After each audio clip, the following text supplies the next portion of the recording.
ஐயா வணக்கங்க ஐயா. வணக்கம். எப்படி இருக்கீங்க? நல்லா இருக்கு. சிறப்புங்க ஐயா. ஐயா நம்ம கடந்த பதிவுல மாதங்கள பத்தி விரிவா, தெளிவா நெறைய பார்த்துருந்தோம். அதுக்கு முன்னாடி நேயர்கள் கேட்டிருந்தாங்க. இந்த மாரி லக்னம் சீரிஸ் கொஞ்சம் பண்ணுங்க. லக்னத்த பத்தி கொஞ்சம் நாங்க நெறைய தெரிஞ்சுக்கணும். ராசிய பத்தி சூப்பரா சொன்னீங்க. பட் லக்னங்கிறது எதுக்கு? அப்படிங்கிற மாரி கேட்டிருந்தாங்க. ஸோ அந்த சீரிஸா ஒரு 12 லக்னத்த வந்து நம்ம ஒவ்வொன்னா பார்த்துக்கலாம் ஓகே. ஐயா. அப்படி இருக்கும்போது மேச லக்னம். நீங்க முதன்மையா பார்க்கக்கூடிய ஒரு மேச லக்னம். அதுக்கு முன்னாடி பொதுவா எனக்கு இருக்கிற ஒரு சின்ன ஒரு கேள்வி தாங்க.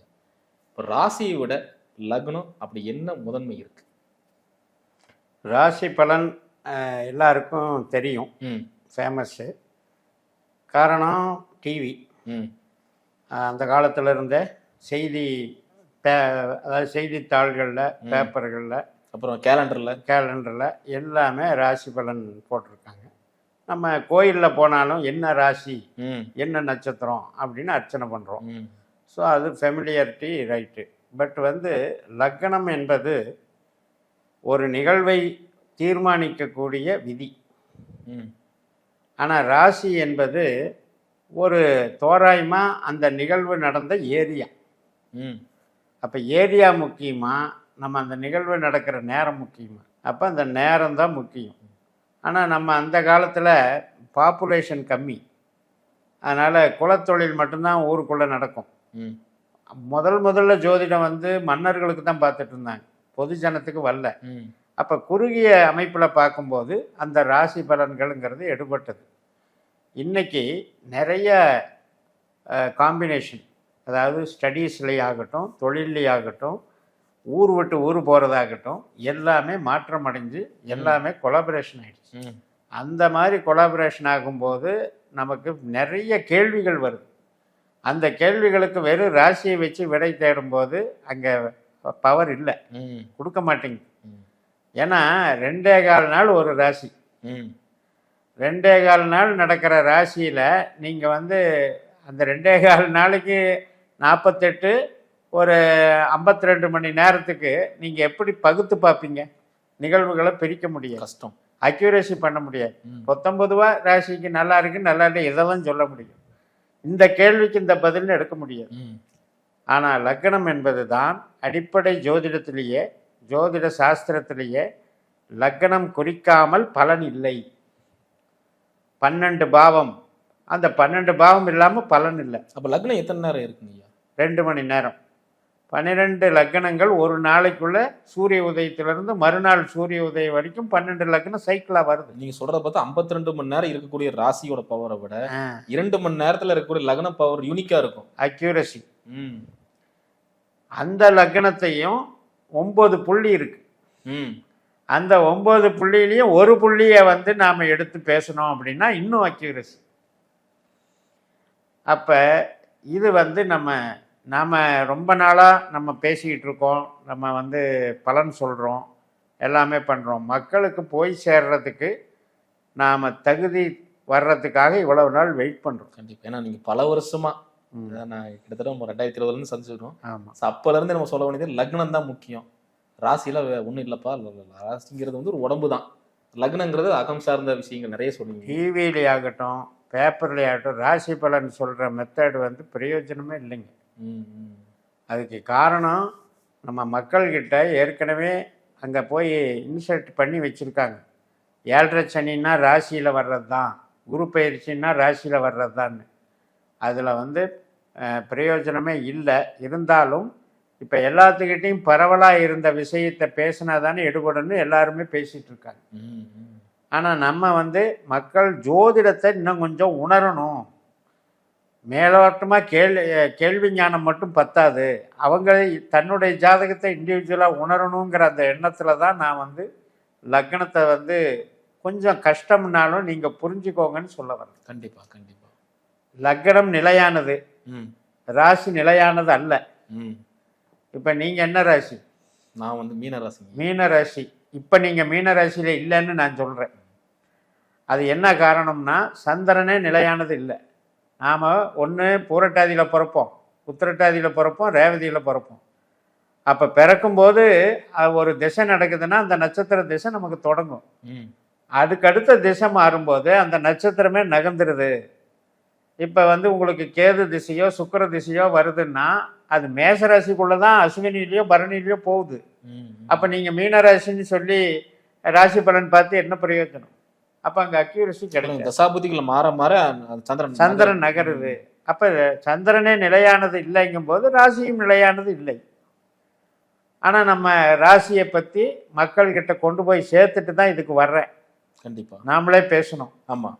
அதுக்கு காரணம் என்ன அப்படின்னா, முதல்ல அவங்க ராசிங்கிறது பப்ளிக்காக எல்லாருக்கும் தெரியுது. ஆனால் லக்னம் நிறைய பேர் பார்க்க தெரியறதில்ல. யார் ஒருத்தர் ஜாதக கட்டத்தை பார்க்குறாங்களோ, ஜோதிடம்னா என்ன, 12 கட்டம்னா என்னன்னு யார் ஒருத்தர் பார்க்குறாங்களோ அவங்களுக்கு லக்னம் தெரியும். கண்டிப்பாக. அப்போ அந்த மாதிரி இருக்கிற நபர்கள், அந்த மாதிரி முதல்ல ராசியில் பார்த்தவங்களும் இதுக்கு வரணுங்கிற ஆர்வத்தில் தான் நான் இதை பேசுகிறேன். கண்டிப்பாக. ஏன்னா அது ஒரு பேசிக் கிளாஸ் மாதிரி நம்ம எடுத்துட்டோம் ராசிங்கிறது. இப்போதான் அட்வான்ஸ் கிளாஸை பார்க்க போகிறோம். இந்த தனித்துவமாக இருக்கக்கூடிய விஷயங்கள் நம்ம நிறைய பேசலாங்க ஐயா. ஐயா இப்போ நம்ம பார்க்கக்கூடியது பார்த்தீங்கன்னா மேச லக்னம். இப்போ மேச லக்னத்தில் நிறைய பேர் பிறந்திருப்பாங்க.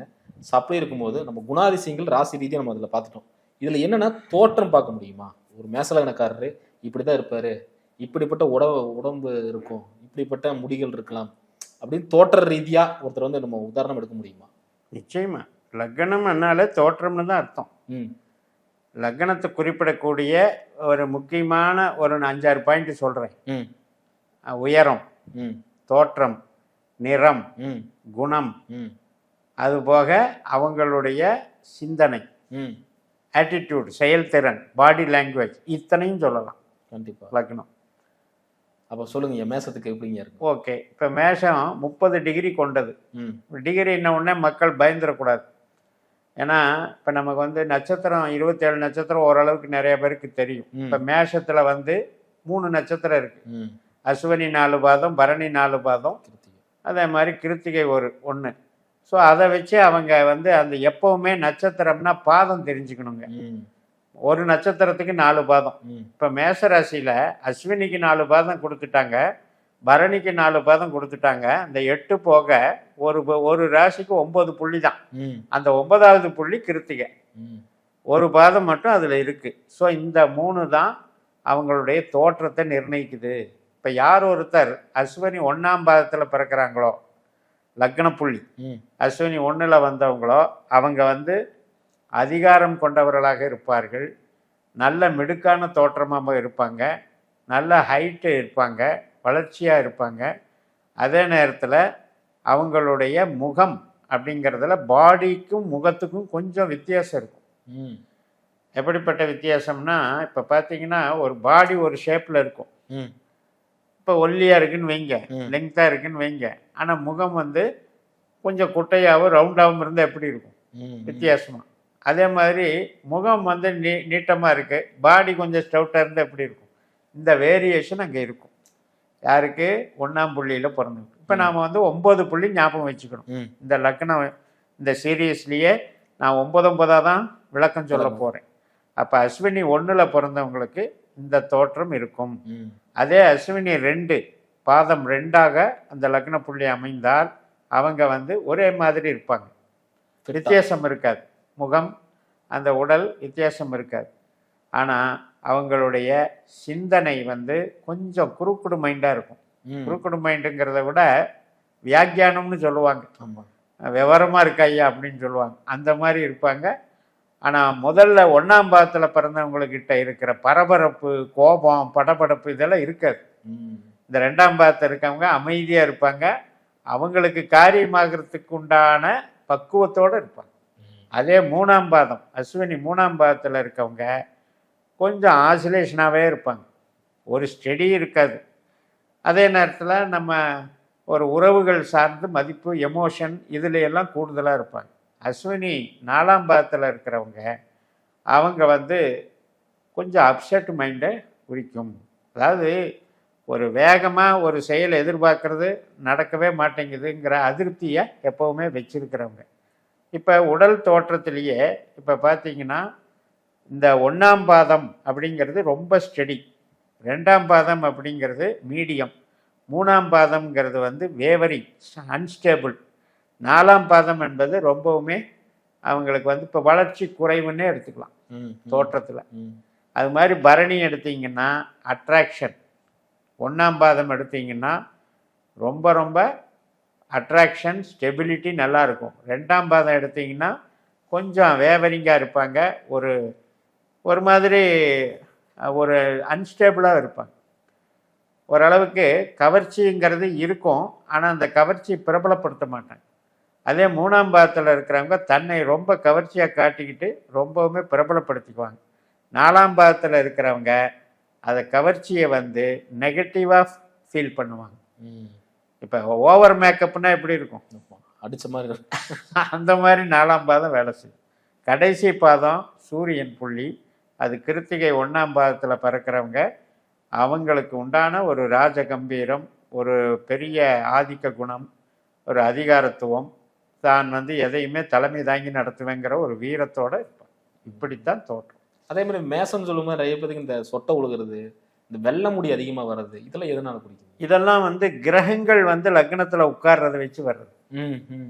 இப்போ வந்து ஒரு லக்னத்தில் பிறக்கும்போது உள்ளுக்குள்ளே என்ன இருக்கு? அஸ்வினி நட்சத்திரத்துலன்னா செவ்வாய் ப்ளஸ் கேது, அதே பரணி நட்சத்திரம்னா செவ்வாய் ப்ளஸ் சுக்கிரன், அதே கார்த்திகை நட்சத்திரம்னா செவ்வாய் ப்ளஸ் சூரியன். இப்போ இதில் நீங்கள் வந்து சுக்கிரனில் ப்ராப்ளம் இல்லை, இந்த கேதுவோ சூரியனோ இருக்கிறவங்களுக்கு நீங்கள் சொல்கிற அந்த குணம் இருக்கும். ஏன்னா சூரியன் தான் தலையை குறிக்கிறது. அப்போ அந்த கிருத்திகை நட்சத்திர புள்ளி இருக்கும்போது இந்த சொட்டை விழுகிறது, கண்ணு அகண்டு இருக்கிறது. இப்போ சிங்கம் அப்படின்னா சிம்ம ராசின்னா எப்படி சொல்கிறோம்? அதுக்குன்னு ஒரு வடிவத்தை கற்பிச்சுக்கிறோம். அந்த மாதிரி அகண்ட கண்கள், அந்த வடிவமெல்லாம் அந்த சூரியன் வச்சிருப்பார். தலை அப்படின்னாலே மேஷம் தான். அதே மாதிரி வெள்ள முடி வர்றதும் சரி. இப்போ அங்கே வந்து இவங்க பிறக்கும்போது யாரெல்லாம் மேஷ லக்னக்காரன் பிறக்கும்போது, இப்போ சனி வந்து அங்கே லக்னத்தில் உட்கார்ந்ததுன்னு வைங்க, முடியல பிரச்சனை இருக்கும், வெள்ள முடி வருது சனி. அதே மாதிரி ராகு கேதுவே உட்கார்ந்தாலும் இந்த முடி வளர்ச்சியில் வந்து வித்தியாசமாக இருக்கும். இந்த கோரை முடின்னு சொல்கிறாங்க, அந்த மாதிரி முடிகள் வர்றது இருக்கும். அது மாதிரி குணாதிசயங்கள்லையும் மாறும்.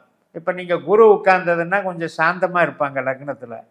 இதே வந்து சுக்கிரன் உட்கார்ந்ததுன்னா என்டர்டெயின்மெண்ட்டிங்காக இருப்பாங்க. புதன் உட்கார்ந்தா மேதாவித்தனமாக இருப்பாங்க. இப்படி நாம் அது லக்னம் உட்கார்ற கிரகங்கள் பின்னால் பேசலாம். இப்போ வந்து லக்னம் புள்ளி 9 புள்ளியை விரிவாக பேசலாம். கண்டிப்பாக ஐயா, இப்போ மேச லக்னம்னு சொல்லும்போது நீங்கள் இந்த மேச லக்னத்துக்காரங்களுக்கு பலம் அப்படின்னா என்ன மாதிரி பலம் வச்சுருக்காங்க, பலவீனம்னா என்ன இருக்குது? இவங்களுடைய தர்ம ராசி, மேசம் என்பது தர்ம ராசி. இவங்களுடைய பலம் என்பது என்ன அப்படின்னா ஸ்ட்ரெயிட் ஃபார்வர்ட், அது வந்து நல்லது. அதே மாதிரி நான் வந்து எதிர்பார்க்கறது இந்த டார்கெட்டு, அந்த டார்கெட்டை அடைஞ்சே தீர்வேன்ற லட்சியம், அது வந்து அவங்களுடைய பலம். அதே பலவீனம் அப்படின்னு எடுக்கும் பொழுது இவங்களுக்கு சொந்த பந்தத்திலே ஆகட்டும், திடீர் பிரச்சனைகளை தாங்க முடியாமல் அவஸ்தைப்படுறதாகட்டும், பொருளாதார நெருக்கடிகளில் சிக்கிறதாகட்டும், அல்லது எதிர்பாராத விபத்துகள் அதில் வந்து ரொம்ப நிலை குளிஞ்சு போயிடுவாங்க. இவங்களால் வந்து ஒரு சொத்து பறிப்போகிறத தாங்கிக்க முடியாது, அதே மாதிரி சொந்த பந்தம் பறிப்போகிறத தாங்க முடியாது, அவமானப்படுத்துறத தாங்க முடியாது. இதுதான் பலவீனம்.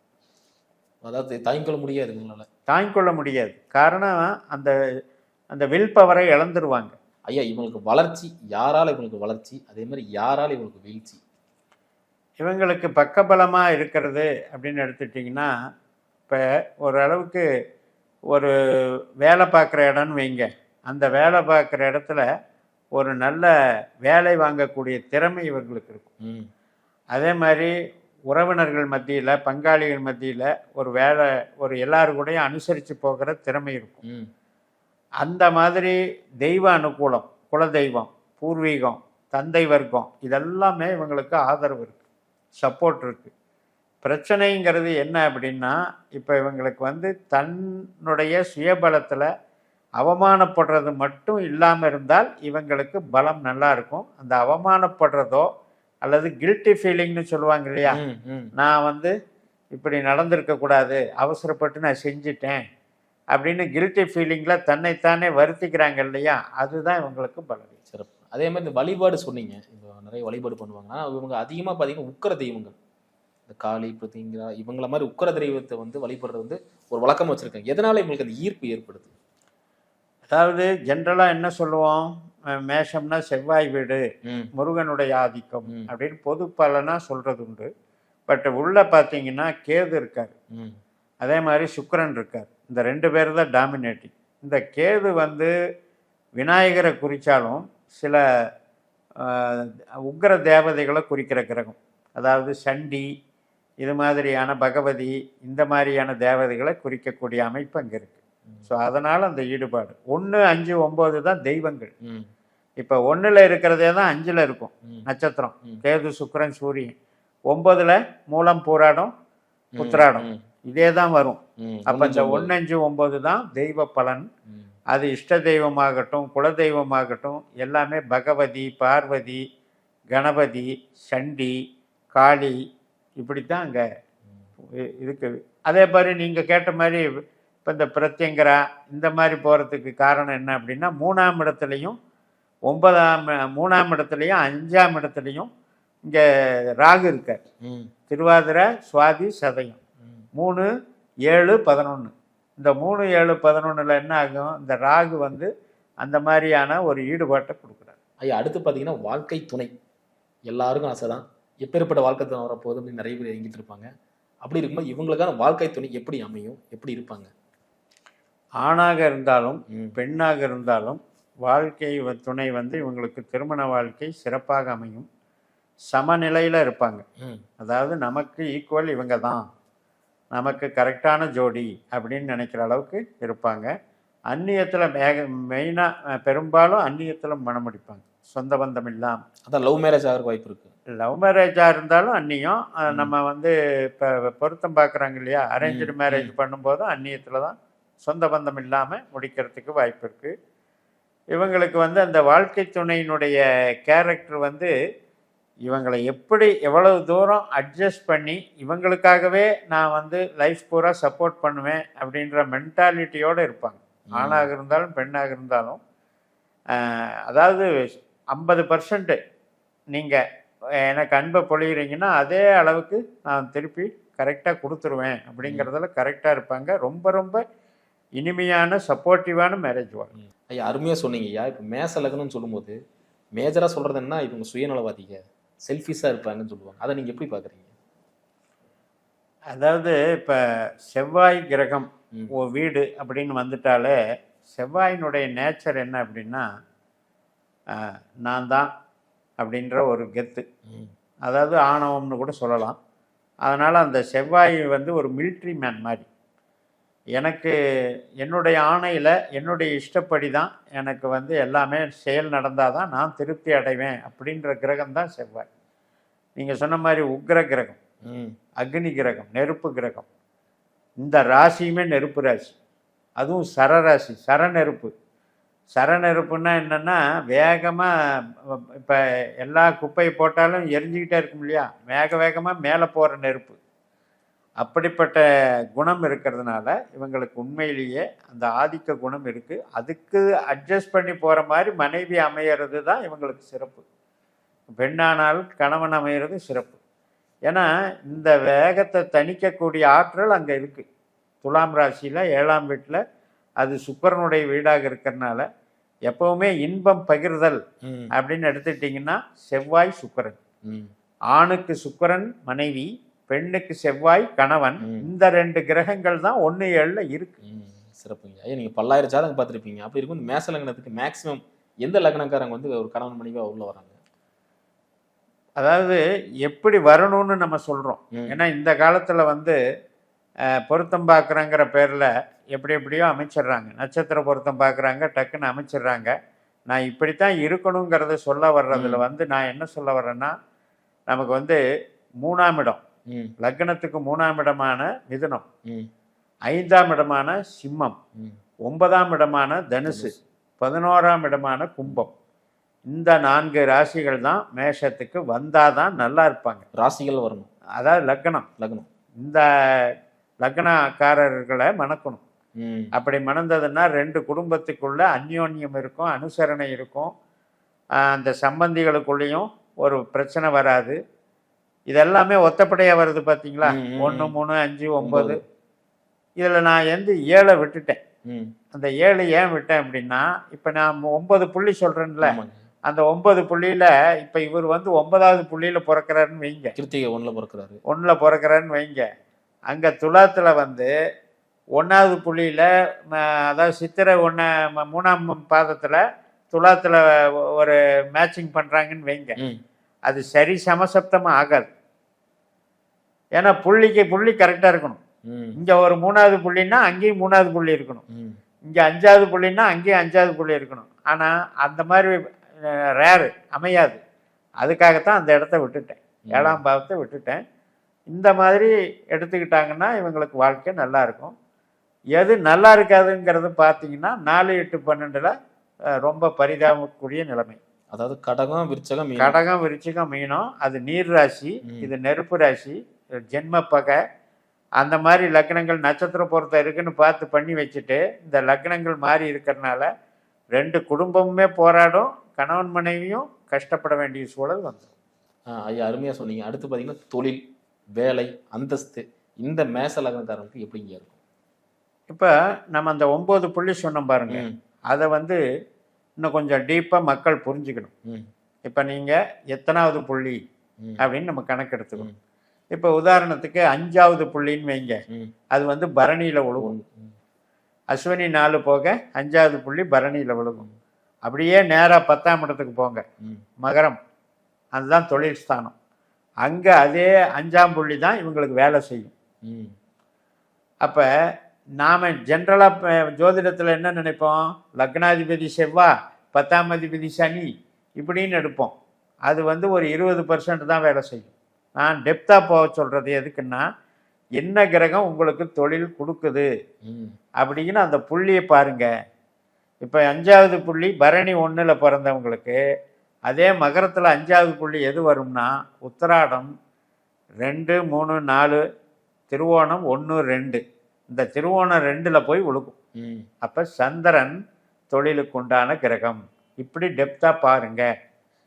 அப்போ சந்திரன் சார்ந்த தொழில்கள், நீர்வளம் சார்ந்த தொழில்கள், விவசாயமாகட்டும், அதே மாதிரி எக்ஸ்போர்ட் இம்போர்ட் ஆகட்டும், உணவு தயாரிப்பாகட்டும், பழத்தோட்டம், பண்ணைகள், இப்போ ஜூஸ் கடை, ஹோட்டல்ஸ், இது மாதிரி எல்லாமே இந்த சந்திரன் சார்ந்து தொழில் பலம் அமையும்.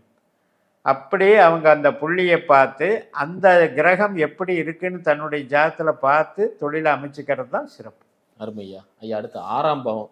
6ஆம் பாவம் ஒரு என்ன சொல்கிறது, எல்லாமே நிறைந்திருக்கிற ஒரு பாவம். கடன், நோய், வம்பு வழக்கு எல்லாமே அங்கே தான் இருக்குது, வேலை கூட அங்கே தான் இருக்குது. ஸோ அந்த 6ஆம் பாவத்துக்கு பேசலாம்.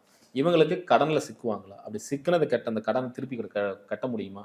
அதே மாதிரி பார்த்தீங்கன்னா நோய், எந்த மாதிரி நோய்கள் இவங்களுக்கு வர வாய்ப்புகள் இருக்குது? அதே மாதிரி பகை, அதை பற்றி சொல்லுங்க.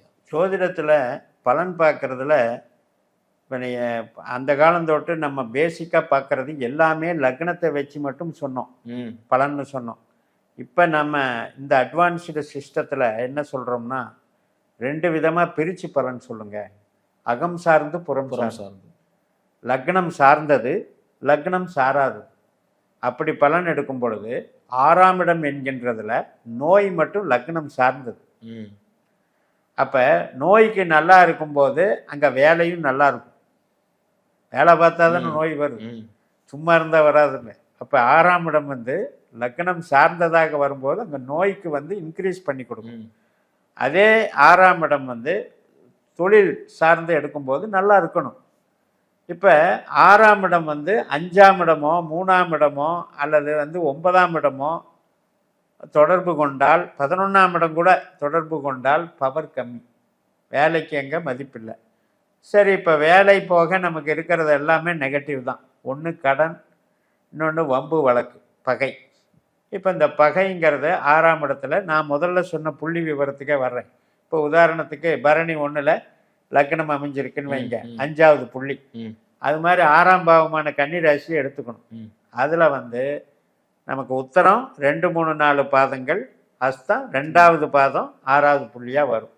அப்போ அங்கே சந்திரன் வந்துடுறாரா? அப்போ 4ஆம் அதிபதி ஆனாரா சந்திரன்? அப்போ அம்மானுடைய தம்பி, தாய்மாமன், இந்த வகையிலேயே பகை வரும். இது பகைக்கு. நோய் எடுத்துக்கிட்டிங்கன்னா நீர் சம்மந்தப்பட்ட உபாதைகள், அடிவயிறு சம்மந்தப்பட்ட உபாதைகள், பித்தப்பை, பித்தக்கல்லி இது சம்மந்தப்பட்ட உபாதைகளை கொடுக்கும். அதே நீங்கள் வந்து கடன் எடுத்துட்டிங்கன்னா அது வந்து வீடு சார்ந்த கடன், தொழில் சார்ந்த கடன். அப்படி போகும்போது கடன் வந்து பெரிய அமௌண்ட்டு வந்து எதிர்பார்க்க முடியாது. காரணம் என்னென்னா சந்திரன். இப்படி நாம் வந்து ஒரு கிரக அதிபதியை விட்டுட்டு உள்ளுக்குள்ளே இருக்கிற நட்சத்திர அதிபதியை எடுத்து பார்த்தோம்னா நமக்கு பலன் நல்லா தெரியும். இப்போ ஒரு சில மேஷ லக்னக்காரர்கள் கடனால் அவஸ்தைப்படுறாங்க அப்படின்னா அந்த 6ஆம் பாவ புள்ளி 8ஆம் பாவத்தோடையும் 12ஆம் பாவத்தோடையும் தொடர்பில் இருக்கும். ம். அப்படி இருக்கிறவங்களுக்கு கடன் பெரிய பிரச்சனையே பிரச்சனை, அவங்களுக்கு தீரவே தீராது, மேலும் மேலும் இன்க்ரீஸ் ஆகிட்டே இருக்கும். இப்போ 6ஆம் பாவம் வந்து ஏதோ ஒரு பிரச்சனைன்னு கடன் வாங்கினாலும் அந்த 5ஆம் பாவத்தோட தொடர்பு கொண்டா சிம்ம ராசி அதில் வந்து ஏதோ ஒரு நட்சத்திரத்தோட தொடர்பு கொண்டால் கடன் வந்து தீரக்கூடிய கடன்னு அர்த்தம். அதே மாதிரி தான் நோயும் 5ஆம் பாவத்தோட தொடர்பு கொண்டா ஒரு பாவத்துக்கு 12ஆம் பாவம் அதை வந்து கிளியர் பண்ணி விட்டுரும். அப்போ கெடுபலனை குறைக்கணும்னா நமக்கு 5ஆம் பாவம் 6ஆம் பாவம் வந்து 5ஓட தொடர்பு கொண்டா இவங்களுக்கு ஒரு பிரச்சனை வந்தாலும் சீக்கிரம் சால்வ் ஆகும். ஐயா அற்புதமாக சொன்னீங்க ஐயா. இறுதியா ஃபைனலாக உங்கள் டச்சு ஐயாவின் அறிவுரை இந்த மேச லக்னக்காரங்களுக்கு சொல்லுங்க ஐயா. லக்ன புள்ளியை கவனிக்கணும், அது நல்லா இருக்கணும். லக்ன புள்ளி தான் ஆயுளை நிர்ணயிக்குது, ஆரோக்கியத்தை நிர்ணயிக்குது, நம்மளுடைய யோகத்தை நிர்ணயிக்குது. லக்னம் நல்லா இருந்தால் எல்லா விதத்துலையும் நல்லா இருக்கலாம். அதனால் வெறும் செவ்வாய் மட்டும் வச்சு பார்க்காதீங்க. உள்ளுக்குள்ளே நம்ம கேதுவாக இருக்கா, கேது 8-12 தொடர்பு இல்லாமல் இருக்கா, அதே மாதிரி சுக்கிரனாக இருக்கா, பரணியில் புள்ளி விழுந்திருக்கா, சுக்கிரன் 8-12 தொடர்பு இல்லாமல் இருக்கா, இதை பார்த்துட்டிங்கன்னா நீங்கள் வந்து நல்ல ஒரு வாழ்க்கையை கண்டிப்பாக பெறுவீர்கள். யாருக்கெல்லாம் 6-8-12 தொடர்பு இருக்கிறீங்களோ அது சார்ந்த அவஸ்தைகள் அடைவீர்கள். அதை நீங்கள் புரிந்து கொண்டு உங்கள் செயல் திட்டங்களை வகுத்து கொண்டால் உங்கள் வாழ்க்கை இனிமையாக. அருமையா ரொம்ப அருமையாக சொன்னீங்கய்யா. மீண்டும் அடுத்தடுத்த லக்னத்தை பார்த்துடலாம். நன்றி. நன்றிங்க.